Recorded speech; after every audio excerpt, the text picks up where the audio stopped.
Welcome to the Diabetes Nerd Podcast. I am your host, Ginger Vieira, and there are four of us in this interview today. And our main rock star of today's conversation is Allie Duggar, who is now how many months out from your pancreas kidney transplant? 3.5. 3.5. Okay, so if you are just tuning in, we interviewed Allie 2.5 months ago, I think. And she was in the first month of enjoying life with a new set of organs, a new pancreas, and a new set of kidneys, right? One kidney. Just one? Okay. Mm-hmm. Okay. I now have And 3 kidneys and 2 pancreases. you have three, oh, you've now received or you have in your body? In my body, there are 3 Oh, kidneys and 2 pancreases. whoa, we did not discuss that last time. Yeah. So they just leave in the other pancreas because it does do other things for you, hopefully. Interestingly enough, the pancreas, the insulin making part, only 2% of what the pancreas does. Yeah. So, yeah, it still makes all the digestive enzymes, Yeah. hormones. It still has a very important role to play. Yes. I mean, yeah, we talk a lot about the endocrine hormones, but there's also the exocrine enzymes, right? That's the whole Yes. exocrine system. Yeah. Mm-hmm. Okay. Well, I'm glad they left you with that. But is your new pancreas, I mean, your new pancreas is also doing that for you, right? Yes. So Okay. over time, my original pancreas will be like, oh, I can slow down, and eventually it'll just kind of go on vacation permanently. Wow. Yeah. Okay. And then, like physically, do you feel like you've got a whole lot more organs in your body than you're supposed to have? Well, at the moment, so not typically, not Okay. I mean, yeah, I had no idea until I drank a sip of water and I had this coughing fit. And then something went oop in my belly. And the next day, I looked 3 months pregnant. And turns out that it's very common after transplant that you can get an incisional hernia. So your skin looks all great and healed, but underneath your muscles are still working Hmm. it and they're weakened. Yeah. So actually, tomorrow I'm getting a CT scan to see just how many little tears in the sweater I've got down there. So Oh man. Okay. And then potentially that means you've got to go get a little surgery to stitch it back up, the hernia. potentially, it means I'd go back down to my transplant center, and my transplant surgeon would open me up again and put mesh in and close me up. But Mm. it's super common, Yeah. and it's like the best bad thing Yeah. that could happen. It's So fixable. It's fixable. totally fixable. And I only notice it really when I walk by the mirror and I'm like, whoa, wow, look at that. I always call my organs my babies, and I'm like, wow, they're really taking that to heart. Nice. I saw Okay. your post about this the other day, and I was like, hmm. So it Mm. intrigued me, and I read it. And Yeah, it's Yeah. different from like a typical hernia that they can usually fix laparoscopically, and they can some incisional hernias, but I Okay. have a feeling, oh, and my transplant team has a feeling that this is going to be a little bit more of a deep dive. Yeah.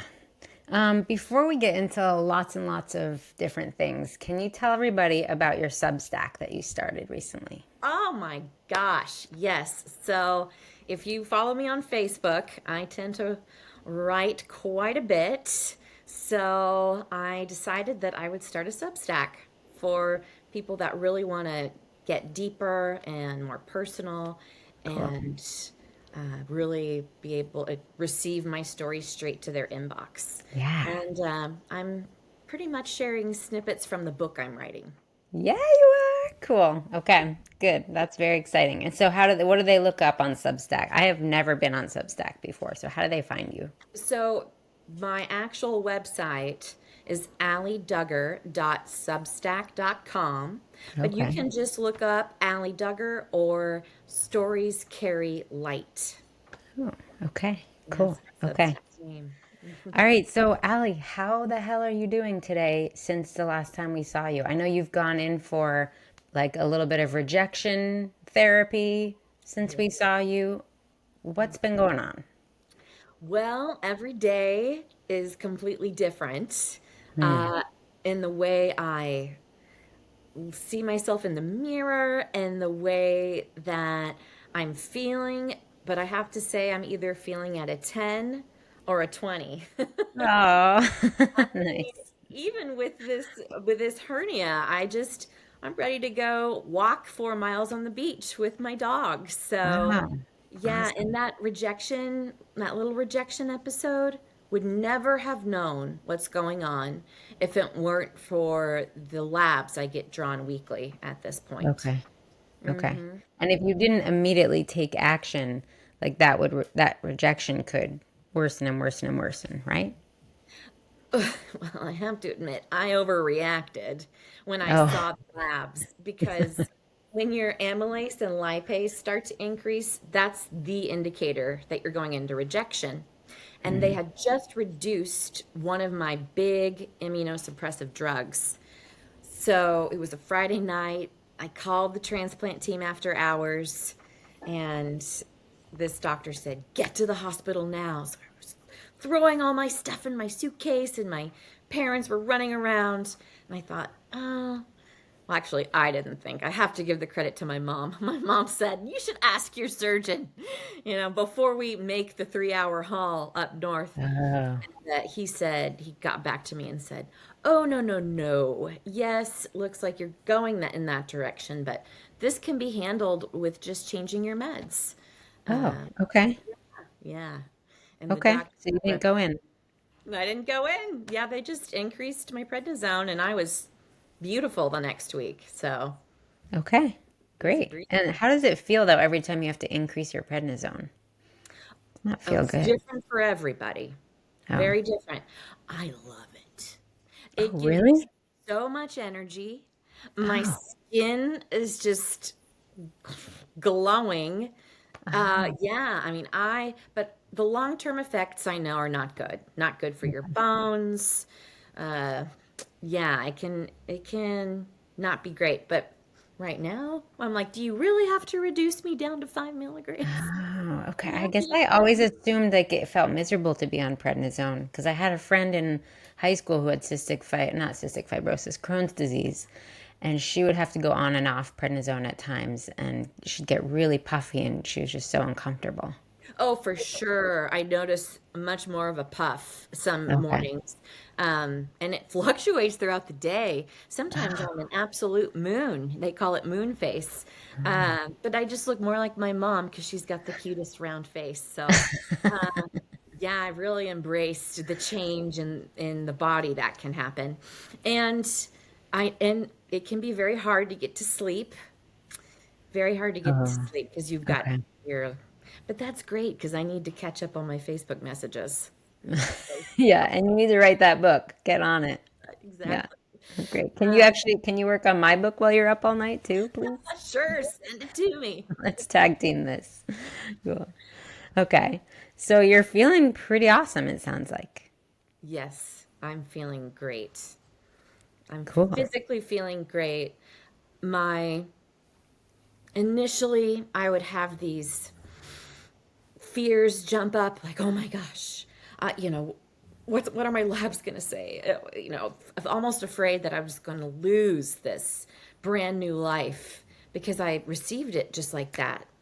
But Hmm. I'm really acclimating and feeling much more safe to go out in public, much more safe to snuggle my dog Oh, closely and let her give me a little kiss. And okay.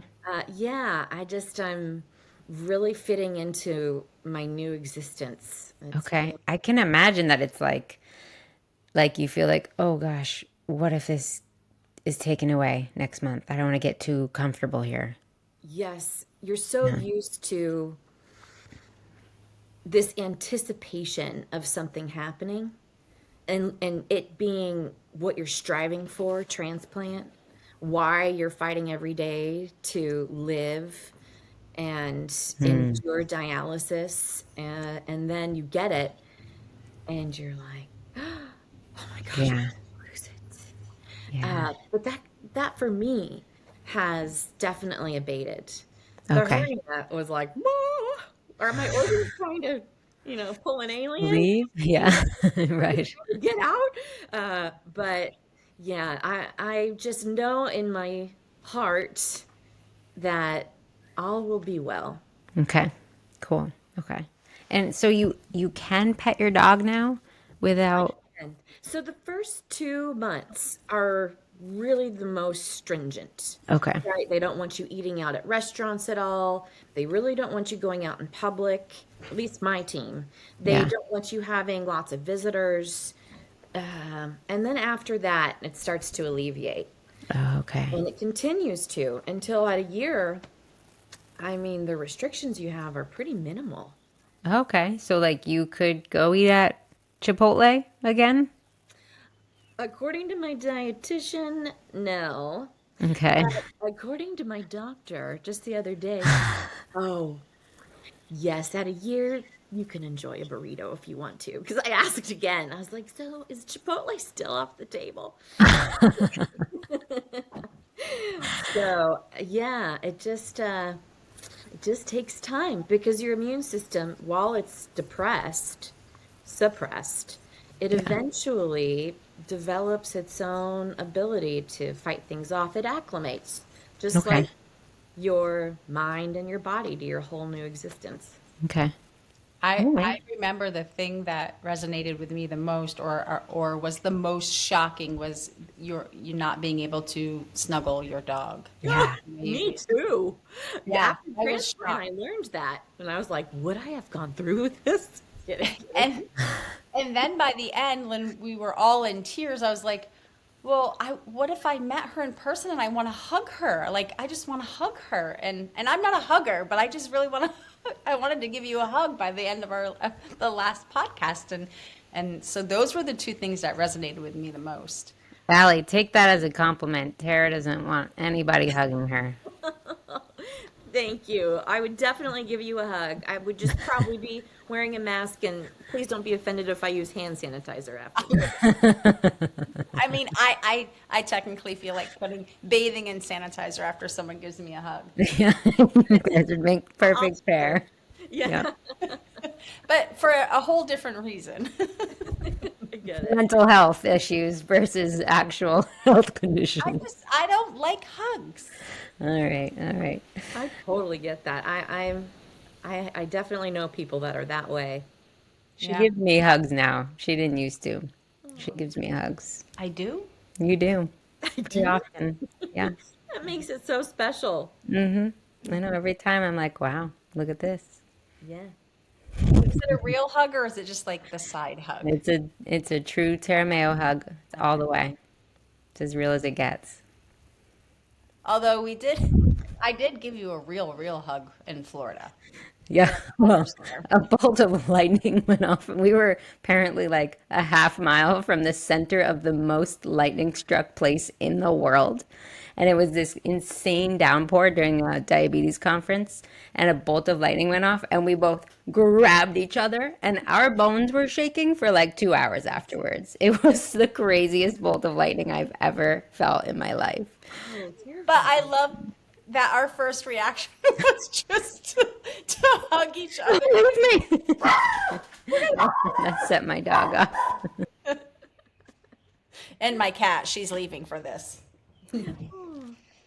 Okay, so Allie, what else do you think? What do you think people like on a day-to-day basis? You have three new organs in your body. On a day-to-day basis, like are you going to be able to garden again? I have two new organs. So Well, one, yeah. Oh, sorry. You have like 15 extra organs.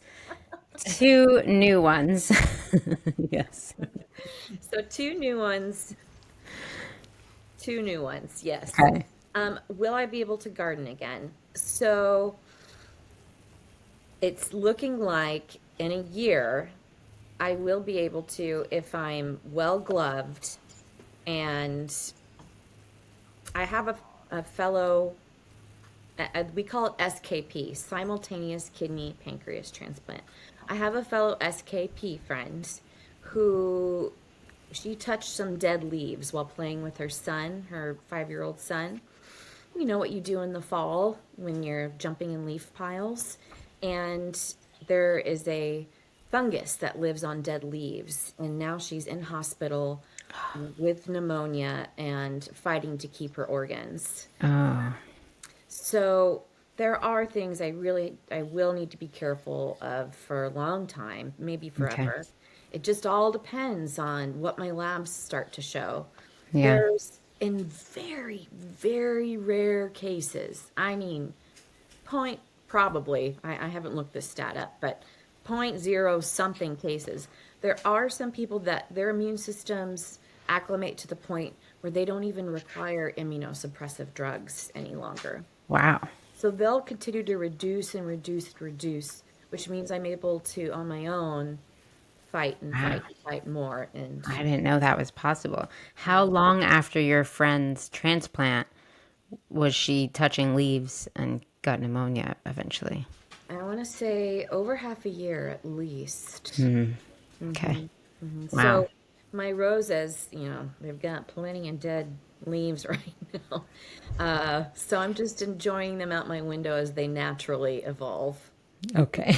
No one's managing them for you. They're just on their own. Oh, my parents are. They're master gardeners, so they make Oh, sure to water them, and all right. All right. I'm Thank very goodness. fortunate. Yeah. Okay. Okay. So what are I mean your daily life, you're still pretty cooped up and being extremely careful. I know it's evolved since month 1, but it's still a Yes. lot. I am not going into crowded, closed-in spaces. Like I went to Whole Foods the other day at an hour I thought I would be safe, and I walked right out. I was like, whoa, way too many people. Oh. Um, yeah, Hmm. I am always masked. I ensure that I'm always masked. And Okay. yeah, and I still haven't had visitors yet, except for my brother, who, Okay. yeah, he showed up and he was like, "Oh, I just got over being sick," and I was like, "Ah!" And I ran down and wore Oh. an N95 the whole weekend and kept a good 6 feet distance. Oh. Okay. These oh man, what was I just gonna ask you? And Tara, if you have and Julia, if you have questions you want to ask her, please interrupt me. Oh, I know. Your blood sugars. In the Yeah. beginning, they would spike to 200 and drop to 40, right post transplant. Okay. Now, Dixie, my former, well, she's still a diabetic alert dog. She'll alert till the day she's gone. Will alert me sometimes after dinner, and I'm like, and I'll test. And I would have eaten 50 carbs with dinner, rice and croutons and garbanzo beans, and I'll be 106. So I'm ranging from about 88 to 110 right now. Well, stop bragging. Oh my gosh. 88 to 110. Ranging. That's not a range. That's like one number, basically. I know. And, we talked last time about my denial of diabetes, and it took me a decade to really face it. And man, now I'm like, oh, I can't wait to test my blood sugar. Oh, Like the isn't that mental funny? part of that is just, Oh, wow. So when you go to have a snack or a meal, is it still kind of like subconsciously, like automatically in the back of your brain? Like, are you counting carbs? Are you getting ready to do, like, is that an automatic thing for you still? that went away pretty much the week after we first spoke. That started Oh, to go wow. away. And now I really only think about it. It's amazing how quickly it went away when Dixie, uh, Oh. starts to paw me. And then I realize that she's just like, when am I ever going to get a Cheerio? She's never. Oh. So she's getting Cheerios on the random right now. Okay, good for Did her. you feel like you were always forgetting something? during that Yes. week? Yeah. Well, I felt that way from the get-go. I felt this almost this like dread that I was going to be something was going to be wrong, and I realized, oh, you're not bolusing, you're not looking at Yeah. your sugars. Yeah. Or when I go on a walk and I'd be like, I'm forgetting something life-saving Yeah. because I wouldn't need my low supplies. Oh man, that would be hard to go exercise without your. That still is, I still get that feeling of what am I I'm forgetting something really important. And Yeah. then when I realize what I'm forgetting, it's the only word I can use is liberating. Wow. Yeah. But I still put my fanny pack on. It's just filled with Cheerios now for Dixie. Perfect. Okay. That's awesome. And how often do you actually check your blood sugar with the glucometer at home? At this point, I'm down to 2 times a day, right when I wake up and before I go to bed. Okay. However, my team and my mom, who's a CDE, they're like, Allie, let it go. I Let was it going to go. ask, is this someone telling you to do this or this is just you? This is just me. Oh, I've wow. even kept 3 Dexcoms.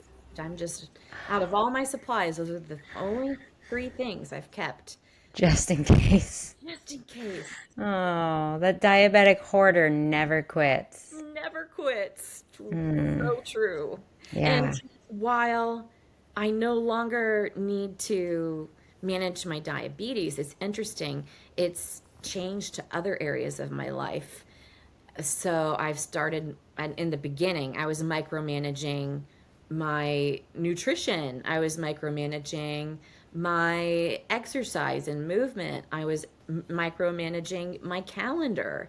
Mm. Um, down, that's definitely gotten better too. Okay. So I'm no longer doing that. Now I'm just like, I'm eating whatever I'd like. I'm even enjoying, Snickers every now and then without. Good. Good. Yeah, it's a Do you transition think, I period. mean, do you think that micromanaging of those other things was because you had to let go of that micromanaging energy, like from T1, that's directly related? 100%, Oh, yes. wow. That energy had to Yeah. go somewhere.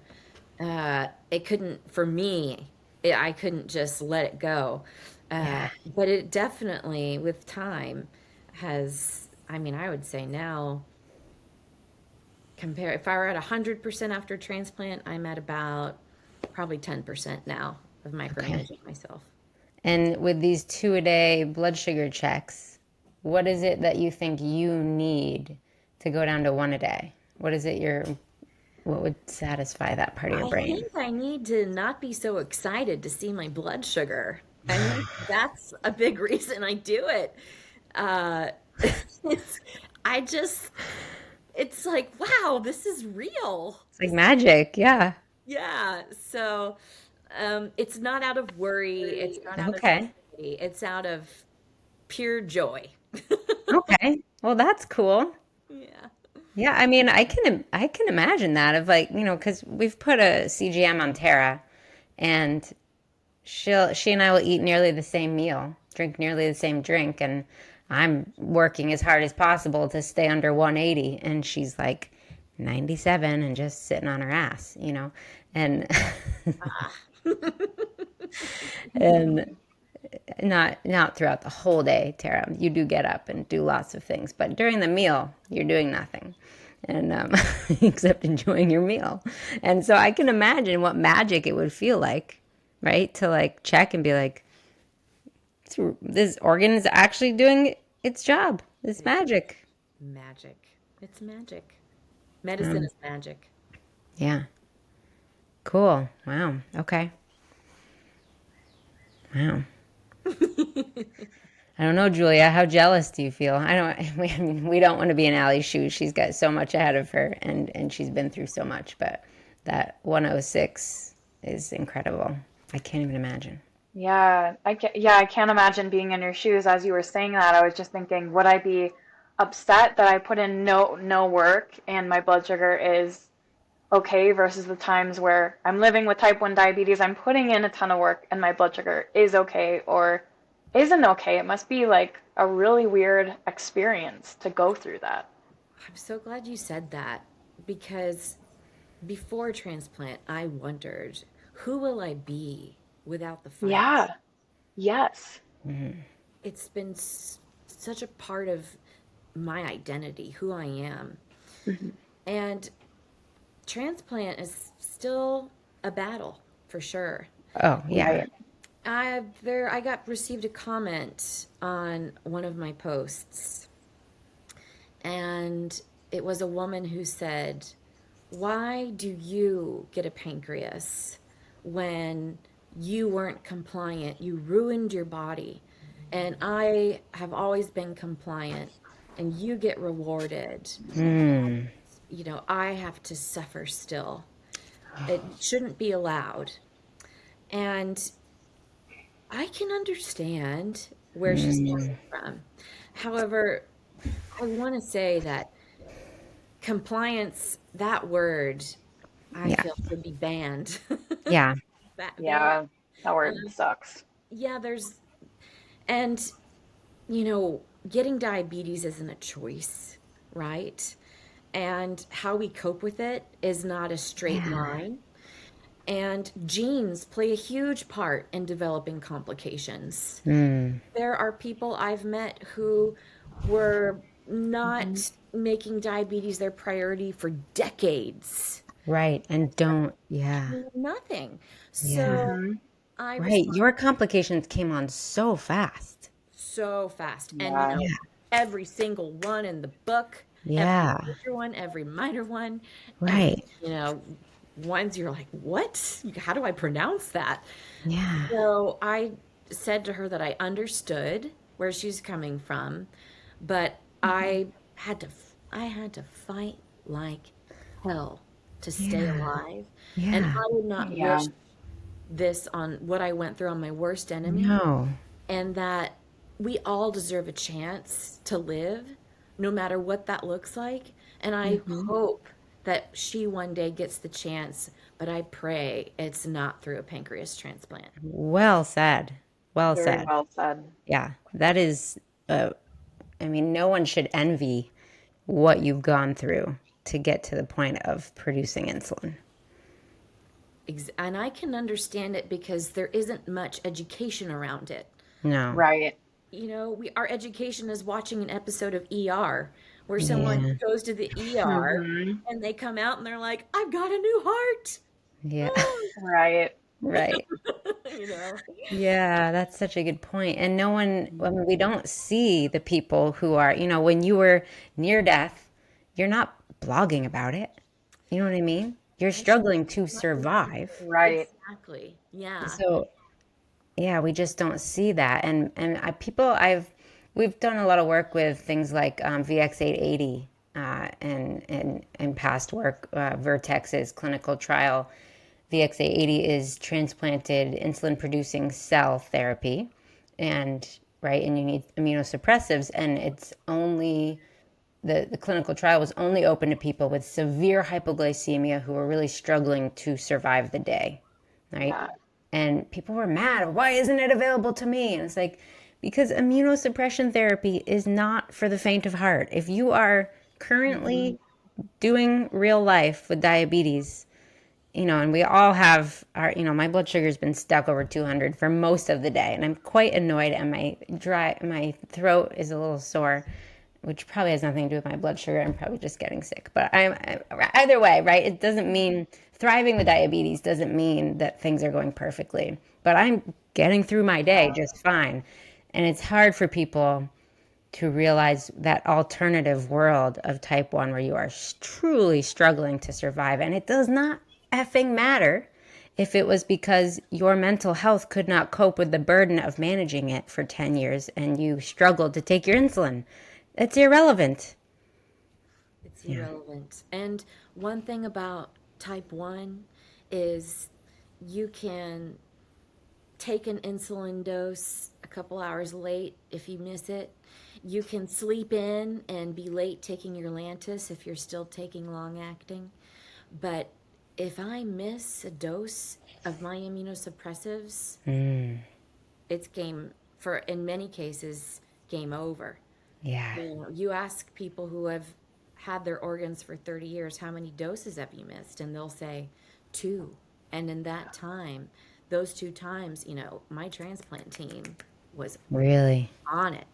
So the consequences are immediate, Yeah. and they go to 1,000%. Yeah. Wow. And I know you talked about this before, but I think I know it's hard for my brain to wrap around that concept that, like, even if you miss it by an hour, if you're like, oh shit, it's 9 o'clock, I was supposed to take my meds at 8. What do you have to do at 9? You got to call your team and say, crisis? So if it's 9, you actually, and not many teams will tell their people this, because when people know they can stretch a little, they'll always, Mm, don't want to say always, I don't want to use right. but we'll tend to say, oh, okay. I'll, Yeah. so there's a 3-hour window Okay. where it's considered okay. It's not ideal. No. Then after that, it gets exponentially worse for you. So the rule is that if you miss the dose, you take it as soon as you remember, unless you miss the dose and it's time for your next dose. So currently, I take meds 4 times a day, and I have to be fasting 2 hours before and fasting an hour after for my first and third dose. Oh, geez. Right? Eventually, that'll change to 2 times a day. Okay. However, yeah, if I get to that 12 hours and I miss that first dose, I just take the next one and keep moving forward. I don't double up. Okay. Yeah, but 4 times a day doesn't leave very much time between doses. No, I take my meds at 7:30, 8:30 a.m. p.m. So, makes for a very regimented schedule. Oh, okay. So you do have a big window in the middle of the day Oh yeah, yeah. where you are not taking. I was picturing that they were like every 4 hours, but you have a window of time during the day where because it sounded like very hard to get a meal in if you have to be fasting for 4 hours and then for an hour afterwards. But Yeah, it's great in the morning because you've been sleeping. yeah, And easy. so it's the fasting 2 hours, and then you take your main immunosuppressives, and then you have to fast for another hour before you can take a second or your third immunosuppressive. In my case, because it's different for every organ. It they everyone takes different types of medicines, different amounts of medicines. So this is just for me and my kidney pancreas, right? Oh, If it's a heart, you're taking a ton more. If it's a liver, you barely take anything.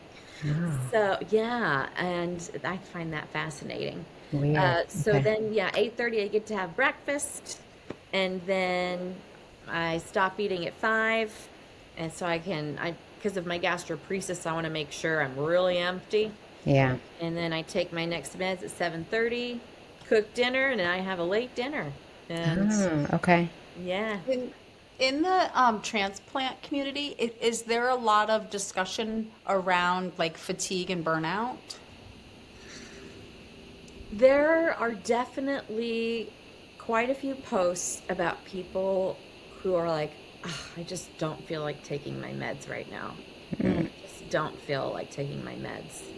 And I would not say it's as much as what happens in the type 1 community, but it definitely is occurring in the transplant community. And Yeah. there's burnout on just the effects of the transplant meds and what they can do to us. It's different for everybody, but yeah, it can be heartbreaking to read just what people are enduring with their side effects. Can you describe those? Because I know that I've had to explain that to people when they're like, well, why can't I just have a pancreas transplant? It's like, that's not really something you want to volunteer for unless you absolutely need it, right? Like we've already been discussing. And one reason is the side effects. So, what is that? What do those look like? They're so vague about it when I've been interviewing scientists and researchers and stuff. They are because there's so many, and Oh, I'll speak to the ones I'm experiencing currently. So there's tremors. I don't know if you can see on the camera. oh, yep. Okay. But the other day I was eating soup, and my family said, "Do we need to help you there?" Because I could barely get the soup spoon to my mouth without losing it Mm. all. Um, I actually, my neuropathy, uh, you get neuropathy from the meds. So my hands they're on fire quite a lot. Um, Not so much my feet, but my hands. Mm. So Prograf, which is my main immunosuppressive, it's actually nephrotoxic, so toxic to my new kidney, and Oh, it's neurotoxic. So for the last 2 weeks, I've been, every time I go into a room, forgetting why I go in. When I'm writing, I'll be like, where was I going with that? When I'm telling a story, I'll forget the point of it. And I mm. mentioned this to my team just yesterday in passing after my doctor noticed that I was unable to remember things. And she said, "Okay, you are experiencing the neurotoxicity. We need Mm. to we need to change what we're doing for you when it comes to that." Oh, okay. What's that Uh, mean? Reducing the dose or finding a different med? so there's no different med. Yeah. However, there's a different form of it, which is an extended release. Okay. However, there are risks changing to that, but the risks of me losing my mind, I'd rather lose my kidney and pancreas again than lose my brain. So, Yeah. um, but gosh, it ranges. Some people lose most of their hair and need to wear wigs. It Oh, does come back for some people. okay. Um, just the fatigue and the prednisone can make people feel this rage and emotional Mm. deregulation. Yeah. Oh, it can cause diabetes over time. Oh, Uh, like insulin resistance and Insulin type 2. resistance. But I there's so many different ones, and I'm always learning about new ones in my transplant communities. People asking, "Does anyone else experience this?" And there will be a ton of people who come out of the woodworks and say, "Oh, I wish I could speak to more, but my brain isn't recalling them right now." know. Well, and you know what you're really highlighting that I'd like to call that woman up and explain to her is, I mean, in your posts, you are glowing with joy, right? Because you're so grateful that you got these organs. What you're not doing is whining about all the challenges and side effects and obstacles that you now have to deal with every day. Because everything you're expressing is wrapped up in so much gratitude and positivity. She's not seeing how hard this is. Yes, I try to share. I It's try. not a criticism of you, Allie. No, I hear It's you. that this woman's brain needs to evolve and think bigger. Yeah. I try to be. It's hard.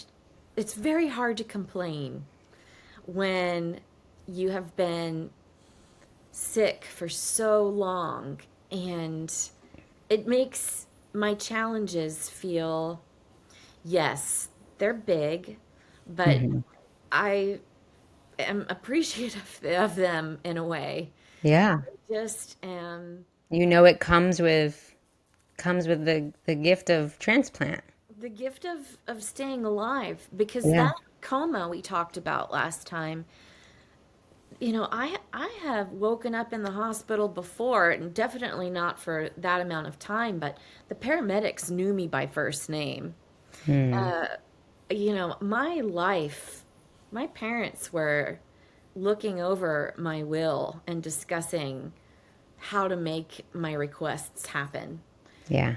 So yeah, I'm alive, and if that means that I forget I was making tea and it's still sitting on the counter 3 hours later, I'll take it. Yeah. Yeah. Um, Mm. I just thought of like a couple of things, and it kind of leads into this, like from our last chat to now. Like, is there something that people say to you now that's like to be supportive, but actually isn't really supportive? Kind of like I'm thinking like diabetes space now into this, what transfers over. Do you find that happening? Yes. So I would say when I share, Okay, so example, I shared about my hernia. And a lot of people posted, oh my gosh, I had that too. And the surgery is worse than the transplant surgery. But you're going to be just fine afterwards. So I would say they're definitely trying to be supportive and sharing, what to expect. But that isn't helpful for No. me. What else? Yeah, Do I you was. get, yeah, Oh, go please ahead. go Sorry. ahead. No, no, go ahead. You keep going. I think that's the main one, and there's a Mm. lot of that. There's definitely a lot of that. So, Do you get comments though, like, Tara has heard lots of the silly things people have said to me in real life, and when she says she works in diabetes, she hears lots of them too, of, like, oh, you die if you eat sugar, right? Or, like, oh, make sure you check your sugars, Ginger. Should you be eating that? That kind of thing.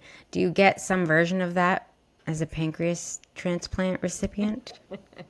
so I get a version, but it's the antithesis of that.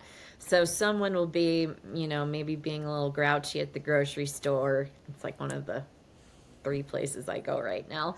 Um, and I will somehow I always have Dixie with me. And so people tend to engage. So they might be a little annoyed that because she likes to stand in the middle of the aisle, and they'll say, "Well, what does she do? What is her job?" And then I have my little, well, she is a retired diabetes alert dog because I just had a kidney pancreas transplant, and their faces either go, oh, and then they kind of say, well, good, oh, good for you, and they go on their way, or it makes them really uncomfortable, like, oh, and they get back to it. So Was their initial, were they assuming, oh, what's this pretty gal need a medical alert dog for? What could possibly be wrong with her? oh my word, all the time. Even, Yeah.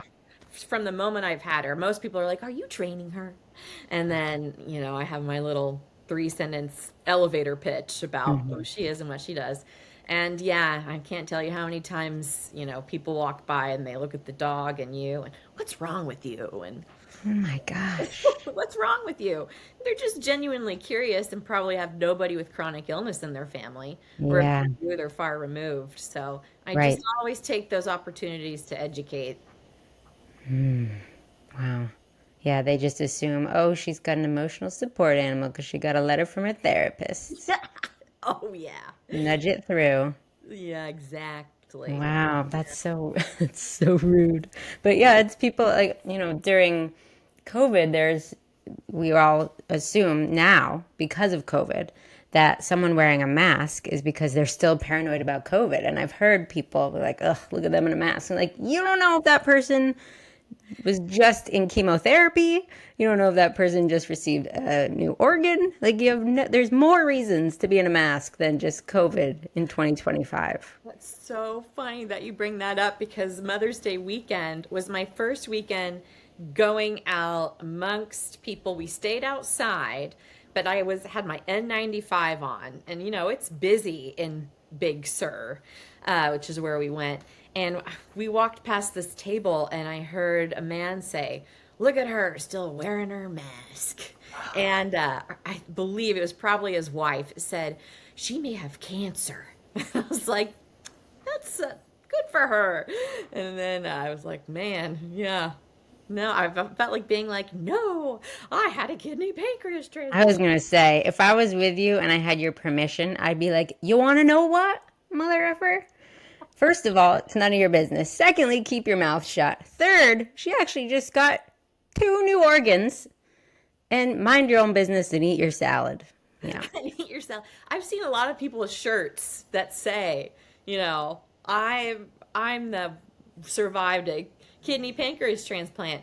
And I was thinking, yeah, I get it. I get why they have Mm, those on. Sometimes you just don't want to get those smirks or eye rolls or, you know. yeah.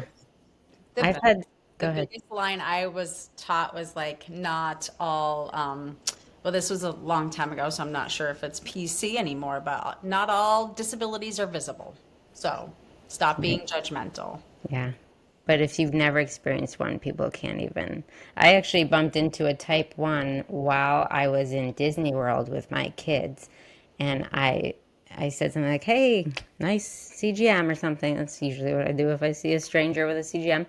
And she looked at me and she goes, "Do you have diabetes?" I was like, "Yes, I do." Like, she was beautiful and fit. So it was like, why are you being skeptical of me? You don't look like you have diabetes. You don't look sick. Why? It was just the skepticism on her face, and it was coming from a fellow type 1. It was just really funny. And I knew exactly what she thought I was wearing it for fun data, right? And for my amusement. And yeah, but that's interesting. You face that as a organ recipient. I think it's what it's taught me is I think everybody faces it in some form. Yeah. I love to tell stories at the Moth, which is like an open mic, real life storytelling NPR show. And last time I was up in San Francisco, well before Transplant, they were on stage and making a joke about blondes being, and typically I laugh at that, but they like kept going about like, well, thank God you're not blonde. I'm sitting there like incredibly blonde, and yeah, people look at you if you're blonde and they judge Yeah. you. People look at you if your lips are downturned and judge you. So uh, Right. that's what it's taught me for sure is that everyone judges. So Yeah. And don't make And assumptions. it always says more about them than you. exactly. And the only thing you can control is your reaction to it. Hmm. Because no one's Yeah. ever going to stop that. They've been doing that since biblical times. No, they're not going to Hmm. stop. Right. No. Hmm. It's not disease related, but when I was a bartender in my 20s, one of the customers asked me what I do. And I said, I'm a personal trainer, bartender, and an author. And he goes, "Well, honey, you can only call yourself an author if you publish something." And I said, "Yes, I agree." You're like, let me show Like, it you was I'm just the wrong. most, yeah, it was just the most sexist, chauvinist assumption, right? And then I Wow. just walked away. I was like, I agree. Bye. Yeah. That's a great reaction. Yeah. Anyway. All right, Allie, I know we've taken up your time, but it's so good to see you continuing to thrive.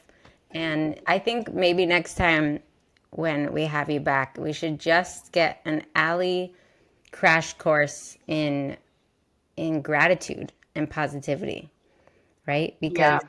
I think that's the biggest thing that carries you through, and it's the biggest thing you're also putting out, whether you realize it or not. And it's obvious in comments like that woman. Sorry, I can't get over it. That's just the rudest thing ever to say. It's just stupid as well. But yeah, it's You know. That being said, I have your second book for you. Oh, dude. You ready? Your marketing team right here, right? You're surrounded. Your second book could be a total like how to find gratitude. Like how they have those the moments of Yes. glimmer, notice. But we're gonna do it the alley style way. So I feel That's like, probably a chapter in my book. well, it might need to be a whole entire book because there's some people like that individual who commented who needs more than a chapter. And I feel like as your voice grows in the community and your reputation grows in the community, that people are going to be looking for you to help fill their cup on, how to fill your cup. How do I learn what you know? Hmm.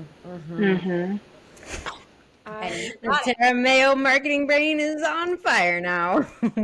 Love it. I actually, as I'm writing, I am developing these workbooks for, I know I share stories about my own gratitude, but I never really give tools, right? So I'm creating these workbooks that I'd also like to change into an app or, also have an app form where people can do on the daily and develop. Yeah, Like I said last time, positivity is a practice. It is a discipline. You it know, is. it's literally a training of your brain, and anybody can do it. Yeah. Everybody can do it. Yeah. It's just about building the habit. Yeah. But Mm-hmm. but Yep. for you, you've worked hard at it, and it's going to come across like it comes easier to you, but you've made it Yep. a priority and stuff. So there's going to be a bunch of people out there that are going to need to hear this, and you're going to need to break it down into tiny bite-sized chunks so that they can start to learn how to implement this in a really subtle way that's not overwhelming to them. I continue to tell Ginger this about diabetes stuff all the time. Like, she'll be like, I've already talked about that, and I'll be like, you need to talk about it again, because people need to hear how to do these things multiple times. So I think people would love to hear from you on how to look at the world with your glass half full. Thank you. Because I have felt recently, because my journey is, getting pretty even keeled. I'm like, gosh, I don't want to just keep posting pictures of Dixie and flowers. So that's really helpful. Thank you so much. Yeah, I mean, and also maybe post, it's going to inevitably be wrapped up in positivity and gratitude, but share more of the challenges that you are juggling every day, right? Or, I mean, that story about the leaves is crazy. Or Yeah. I'm craving a Yeah. burrito and I might be able to have one in 10 months. Just talking about those Mhm. things, like I stuff now like that, I wouldn't know that. Yeah. Thank you Just for those little saying that. Because, things. yeah, I don't, the last thing I want is to have received this amazing gift and then to come off as, oh, but I'm still finding things to complain about. Mhm. So, No, thank it you. doesn't have to be complaining. It's education of like, here's what life looks like for me now. And I'm so grateful for what I have. And these are some of the challenges I now face with this amazing gift I was given, Mm-hmm. And an showing Yes. amazing gift I fought for. Yeah, And like and showing you, that you have the Ginger, tools and the skills to find the positivity in it. Like, I have challenges mhm. too, and I can be positive. Yeah, life is not Yeah. cherry pie just because you have blood sugars between 86 and 110. Right. Well, I'm like you, Ginger. I'll share it once and be like, well, I said it. I don't want to be repeating myself and get annoying. Right. But no one's going, Mm-mm. 20 posts back to read what you said even No. just a couple weeks ago. So, Yeah, doesn't the saying go like you need to share with someone at least 7 times before it sinks in? Something like that. It really? does. Yep. And you just say it a little bit different. And so Yeah. somebody has that light bulb moment, and then you're like, I've already said that 15 times. I know you get all Hmm. my emails, my blogs, my books, et cetera, et cetera. But it took this one little tweak in order for you to understand. Mm-hmm. Oh, yeah, because I'm always trying to say something different. I'm like, well, I already said that. I don't want people to be like, oh gosh, here she goes again. But No. Oh, no. I think if you notice, your audience is growing, not shrinking. Nobody's tired Yeah. of hearing from you. Mm-mm. yes, it's actually been quite uh, wild to watch. Yeah, I'm sure. But Yeah. not everyone who's a pancreas kidney transplant has the personality and the nature and the comfort level with sharing the amount you're sharing. So just because there are lots of people who've been through what you're going through, it you got to remember like what you're doing and your ability, that's a skill set, right? To share your experience, that is a set of skills that Allie has. And it's unique. And there's, I don't know anybody else doing it. I can't say I've gone and looked, but like Yeah. it's special and it's unique. So own it, baby. Yeah. Yeah. Hey, you show up in my feed. You stop my scroll. So, For Same. sure. Like, Same. what's Allie doing? What's Allie doing? and I don't have a transplant. I don't have diabetes, but I love your voice, your style, and what you Mm-hmm. have to share. Yeah. And I can still find something in your words that resonate with my life, right? Mm-hmm. That I can gain knowledge from. So, Stop it. We're going to get through this episode without crying. No, it's true though. So you You're need to so think of your close. audience as like when I'm thinking about this book and you're thinking about posting your stuff over and over, your audience is not just T1D or transplant. It's everything. Your audience is going to grow. Thank So, you. Right. Thank Yeah. It's not just, yeah. It's people who need support and positivity. Yeah. you. Ginger, you Allie, really we love you. me What? with your all of your videos that you do where you're talking and you're right there. I'm like, oh my gosh, I need to be doing that too. It's so You should be. I was actually thinking that, but you're writing like whoa, right?